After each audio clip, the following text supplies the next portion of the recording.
हरे कृष्णा, जय गौर हरि।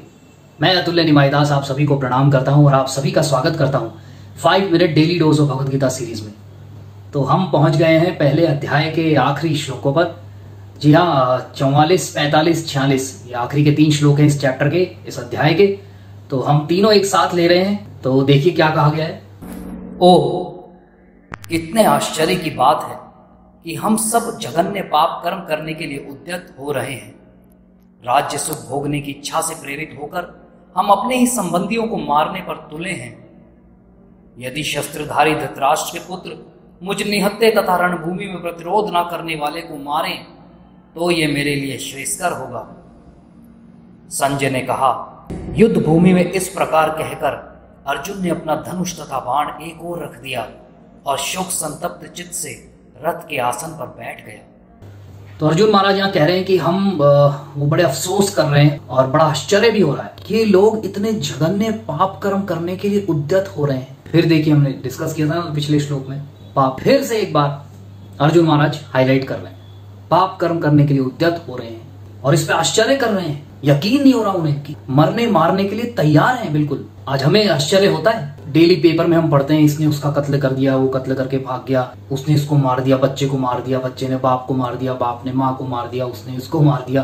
रोज कोई ना कोई खबर आती है अखबार में। परंतु क्या हमें आश्चर्य होता है या क्या हमें दुख होता है? परंतु अर्जुन महाराज भगवान कृष्ण के भक्त, शुद्ध भक्त, और एक भक्त का दिल बड़ा कोमल होता है, करुणा से भरा होता है। उन्हें दुख हो रहा है ये देख कर कि ये ऐसे एक युद्ध लड़ने आ गए हैं जहाँ पर सिवाय मौत के, सिवाय मृत्यु के और कुछ हासिल नहीं होगा। और कह रहे हैं कृष्ण भगवान को कि राज सुख भोगने की इच्छा से हम ये करने जा रहे हैं। उनको क्या लग रहा है कि भगवान कृष्ण कह रहे हैं, भगवान कृष्ण चाहते हैं कि सब कुछ राज्य मिल जाए तुमको और तुम राज करो, ये करो, वो करो। इसीलिए कृष्ण भगवान चाह रहे हैं कि युद्ध हो, इसलिए चाह रहे हैं कि तुम इनको मारो। तो अगले श्लोक में क्या कह रहे हैं देखिए कि चाहे मुझे निहत्ता, मैं निहत्ता रहूंगा इनके सामने, ये मुझे मार दें, मैं मरने के लिए तैयार, सुसाइड करने के लिए तैयार है। बीइंग अ क्षत्रिय, मतलब एक क्षत्रिय होने के नाते उनका कर्तव्य है, उनका धर्म है युद्ध करें, क्योंकि युद्ध के लिए उन्होंने नहीं बोला, युद्ध के लिए कौरवों ने उनको ललकारा। प्रभुपाद जी लिखते हैं अगर कोई क्षत्रिय दूसरे क्षत्रिय को युद्ध के लिए ललकारे तो वो मना नहीं कर सकता। और यहाँ तो एक्चुअली में बहुत कोशिशें की युद्ध ना करने की, परंतु वो जब माने ही नहीं तब ये आखिरी रिजॉर्ट, जिसे कहते हैं ना लास्ट रिजॉर्ट, ये आखिरी विकल्प था युद्ध।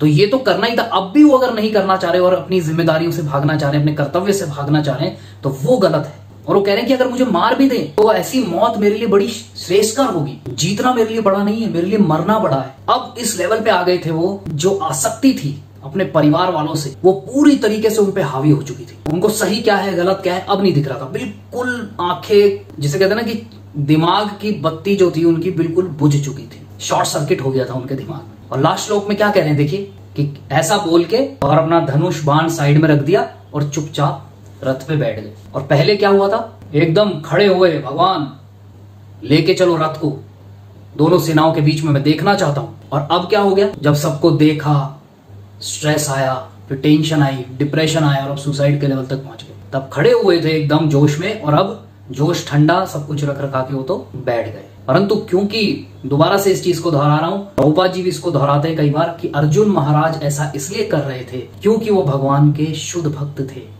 और एक भक्त जो भगवान की सेवा में लगा हो, जिसका कोमल हृदय हो, जो दयालु हो, उसके यही लक्षण होते हैं और वो ही आत्मज्ञान प्राप्त करने के योग्य है। हमें अगर आत्मज्ञान प्राप्त करना है, अगर हम इस स्पिरिचुअल नॉलेज को, भगवद गीता की नॉलेज को लेना चाहते हैं, तो ये गुण हमें भी होने चाहिए, बहुत आवश्यक है। अर्जुन महाराज एक एग्जाम्पल, एक उदाहरण हमारे सामने प्रस्तुत कर रहे हैं कि किस तरीके से एक व्यक्ति को, एक भक्त को होना चाहिए। अगर हम सोचते हैं कि हम धार्मिक हैं और भगवान के भक्त हैं तो हमें ये गुण आवश्यक होने चाहिए। तो ये पहला चैप्टर हमें यही सिखाता है। तो यही कह के मैं विराम लूंगा। कल से हम शुरू करेंगे अध्याय 2, जिसका कि नाम है गीता का सार। आपसे रिक्वेस्ट है कि ये वीडियोस ज्यादा से ज्यादा लोगों को शेयर कीजिए, फेसबुक पेज को लाइक कीजिए, यूट्यूब पेज को सब्सक्राइब कीजिए बेल आइकन के साथ। अगर 14 घंटे का वीडियो, 14 घंटे का भगवद गीता का बेसिक कोर्स आपने अभी तक नहीं सुना है तो सुन लीजिए प्लीज, लिंक दिया हुआ है डिस्क्रिप्शन में। Thank you very much. Hare Krishna, जय गौर हरि। अगर आप प्रचार कार्य में कुछ सहयोग करना चाहते हैं तो दिए गए बैंक डिटेल्स में आप सहयोग राशि भेज सकते हैं या फिर नीचे दिए गए फोन नंबर पर पेटीएम भी कर सकते हैं। धन्यवाद।